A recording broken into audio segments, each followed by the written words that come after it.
Till a woman in France accidentally received a phone bill of 11,721 trillion euros, million billion. This was 5,000x the GDP of France at the time. It took several days of wrangling before the phone company finally admitted it was a mistake, and she owed just 117 euros and 21 cents. They let her off. I had a cell phone back in the late 90s, early 00s.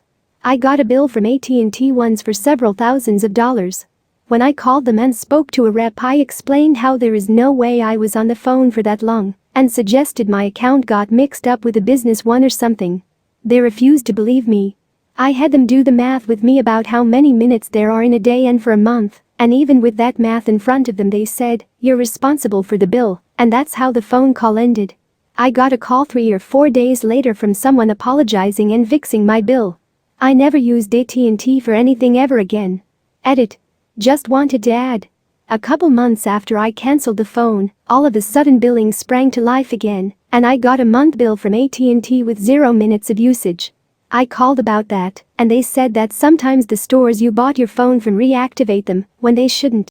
It took several days of wrangling before the phone company finally admitted it was a mistake. Phone company. No, you owe us 11,721. Another told her she would be contacted about paying in installments. So, we can offer you 20 years zero interest installment plan.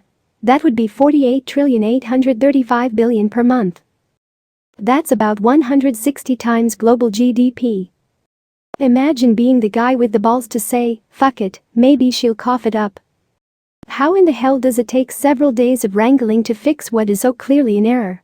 That's probably more money than has ever even existed. Edit. Spilling. My dad once rented a U-Haul truck for like 6 hours.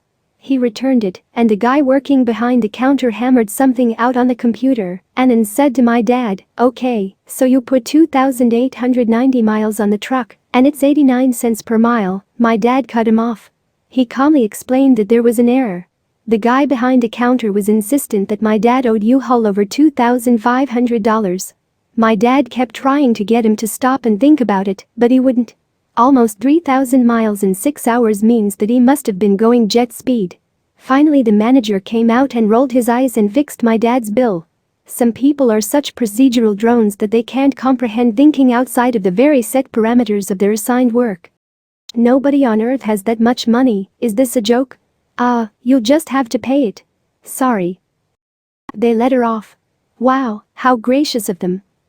This reminds me of the story of the guy who was billed $0.02 per kilobyte of data instead of 0.02 cents per kilobyte, like he was told beforehand, and had to pay 100 times the bill, and nobody at the customer service place understood how 0.02 cents is different from $0.02. Madness. Found at https://yahoo.be/mshv_74fnwu. The most bizarre thing for me as a software engineer is that no application crashed by handling this amount. They probably have a really good quality assurance. It took several days of wrangling before the phone company finally admitted it was a mistake. Phone company. No, you owe us 11,721. Why would that take fucking several days to fix? Who that fucking stupid? This is what I hate about automatic regular variable billing. Unless it is totally out of whack, nobody even questions it. I mean, if your electric bill should have been $100 this month and you were charged $105, would you even bat an eye? The only way you would even know would be if you went and checked the meter yourself. If you didn't then complained, you could get it reduced back to $100, but the overwhelming majority of people wouldn't even think to check because it's within a standard deviation of their monthly average. That can add up to millions of dollars of unearned profits for the electric company. There's not really any great solution for this. I just think it's a shitty situation. Till that Chinese newspaper cited The Onion, naming the North Korean leader as the sexiest man alive, without realizing it was a joke. The Onion article in question made reference to the newspaper article and jokingly suggested that the People's Daily was a subsidiary of The Onion. Are it The Onion much? True facts: he's the sexiest North Korean dictator there ever was. He's the most eligible bachelor in North Korea. So this is a link to a newspaper reporting on a satirical newspaper without realizing it. I mean, he looks pretty regal in this photo. Whenever I think about North Korea's embarrassingly stupid propaganda attempts, I just switch the context to current America and Trump, and it makes a lot more sense. Imagine a Chinese satirical newspaper calling Trump sexiest man alive. He would tweet that shit instantly and constantly bring it up at rallies. Even the Chinese love me. I'm hard on them and they love it. Finally, what a strong leader, they say. One of their newspapers said I was the sexiest man alive, can you believe it? So much respect for me. So much respect for the nation because of me. But he is kinda thick though. I mean, they weren't wrong. Nice.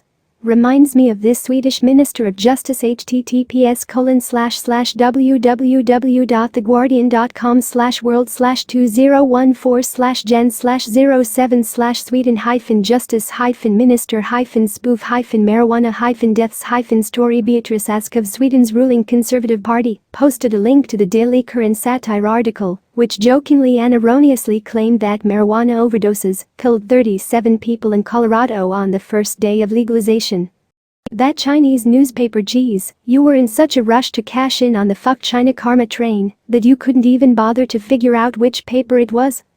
With censorship like that, I'd be surprised if they even know that The Onion is satire. How do we know the Chinese newspaper isn't a joke? Now I am wondering how many Chinese satire articles have been consumed by Western media without understanding it fully. They fell for one back in 2002. About Congress demanding a new capital. At the time, there were a shit ton of major league ballparks getting built.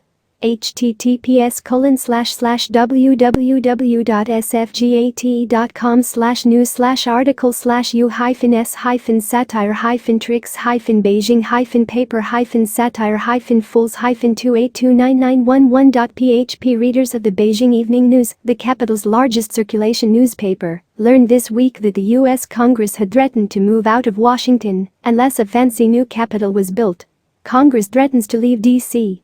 unless new capital is built, demonstrating its commitment to stay in Washington if at all possible. Congress has invited more than a dozen architectural firms to submit proposals for a new D.C. capital. Among the early favorites is the ambitiously titled Halls of Power, a retro-futuristic design by the Kansas City architectural firm of Hellmuth, Abada, and Casaubon. The Halls of Power would feature a retractable rotunda for daytime sessions, a dancing waters fountain in the front courtyard, and 55 more luxury boxes than the current building. Washington can no longer afford to ignore the fact that visitor attendance has dropped every year since 1989. Our elected officials don't like coming to this building, and, clearly, neither do their constituents. I mean, knowing the DPRK, I don't think that joke article was really all off the mark. Tale of Cassius M. Clay, a politician and rabid abolitionist. He was once shot during a debate and chased down his assassin, stabbing him and throwing him off an embankment. He later fended off 6 men, even though they had guns, and he only had a Bowie knife. He was a candidate to be Lincoln's VP. His anti-slavery activism earned him violent enemies. During a political debate in 1843, he survived an assassination attempt by Sam Brown, a hired gun. The scabbard of Clay's Bowie knife was tipped with silver, and in jerking the Bowie knife out in retaliation, pulled the scabbard up so that it was just over his heart. Sam Brown's bullet struck the scabbard and embedded itself in the silver. Despite being shot in the chest, Clay drew his Bowie knife, tackled Brown, cut out his eyes, and finally threw him over an embankment. Bro blocked a bullet with his knife. How did he fend off 6 men with guns? Dude also had a working swivel gun cannon in his office. For self-defense. NB. This man is not related to Muhammad Ali. But Ali's father, Cassius M. Clay Sr., was named after this guy. Not once but twice, while in the Kentucky House, Clay was not the most popular man. On 2 occasions, he was nearly killed for being an abolitionist. The first attempt occurred during a political debate. The story goes that political enforcer Sam Brown was hired to take Clay out. He walked on stage and promptly shot Clay in the chest. But Clay did not go down, and instead struck Brown multiple times with his Bowie knife, ultimately cutting off Brown's nose and ear. The second attempt was an ambush by the Turner brothers, whose father was a pro-slavery politician. They surrounded Clay and proceeded to beat and stab him to near death. But Clay, never one to go down without swinging, once again used his Bowie knife to injure his attackers and eventually ran down the eldest brother, Clay Turner, and stabbed him to death, according to the worst-case scenario almanac. Politics. He played a literal game of I've got your nose with one attacker. Brought a knife to a gunfight, won. And Lincoln would probably still be alive today if he had this badass as VP. Back in the day, Bowie knives killed more people than firearms, to the point where the state of Texas was considering outlawing them. We might laugh at pulling out a knife in a gunfight, but at the time it would have been just as deadly, if not more. The Dollop podcast has a fantastic episode about this guy. Did he die? Damn, Lincoln probably wished he'd had this guy as VP. I wonder how that assassination attempt would have gone. Every Cassius Clay has grown up to be a badass. This man's hatred of slavery was apparently matched only by his love of stabbing motherfuckers with his Bowie knife. He would have to be the most stab-happy politician in American history. America would be a very different place if Clay had been selected as Abraham Lincoln's vice president. Had Lincoln still been assassinated, Clay would have doubled down on Reconstruction instead of abandoning it like Andrew Johnson did. Instead of having Southern prides festering for the last 150 years, there's a good chance that the South would have turned out more like post-Nazi Germany, where slavery and the Civil War was their deep shame and not a source of pride. This guy needs a movie. Maybe he and Robert Smalls could run into each at some point. And then in Robert Smalls' movie, Cassius could run into him as well. Watch the hell out of it.